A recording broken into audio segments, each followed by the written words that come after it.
Hi guys, ito na yung channel ko. Dito ko ipopost in series yung shinare ko for bills payment, pati na rin pagbabayad ng government contributions. Yung mga platform na free lang, hindi ko siya sasama dito.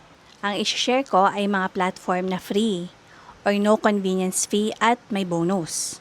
So, hindi lang free magbayad, kundi may makukuha pa tayong points, coins, discounts, vouchers at cashback. I-share ko lahat ng mga ginagawa ko kasi kung susumahin natin, yung mga bonus ay malaking tulong na rin dahil hindi tayo makakawala sa pagbabayad ng bills at government contributions. Trial and error yung ginagawa ko. Hindi ako expert in any way at hindi rin ako affiliated sa mga platforms na to. Nagbabago din yung mga rules from time to time. So, saan ba tayo pwede magbayad ng libre at may bonus pa? Anong klaseng bonus yung makukuha natin? Ito na yung mga platforms na ginagamit ko. Number 1, Cbank. Magkakaroon tayo ng bonus na cashback kapag ginamit natin siya for bills payment. Second, GoTime.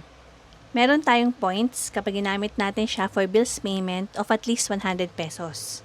Third, Vibe by BPI. Magkakaroon tayo ng 100 points for every bills payment of at least 1,000 pesos. Number 4, Shopee. Ang bonus na makukuha natin ay discount, coins, or voucher. Number 5, Discartec.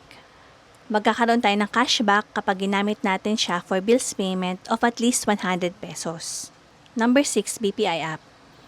Kapag nagbabayad ako ng bills through BPI app, ginagawa ko siya through enrolled biller para magkaroon ako ng cashback or points. Number 7, Security Bank app. Ang makuha nating bonus para dito ay cashback. Dito, makikita natin kung paano ako nakakuha ng bonus sa pagbabayad ng bills. Sa Excel file na to, meron akong 100 entries for bills payment.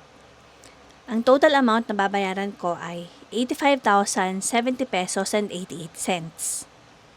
Pero meron akong total na 1,773 pesos na discount galing sa 5 platforms at 2,800 points from Vibe and 36.52 Go Rewards points from GoTime. Sa next video, i-share ko yung quick tips per platform, pati na rin yung mga sagot sa mga tanong na kailan mag-reflect ng bonus, kailan mag-reflect ng payment ko. So hanggang dito na lang muna guys. Comment kayo kung may mga questions or kung anong platform ba ang gusto nyong i-discuss muna. Thank you!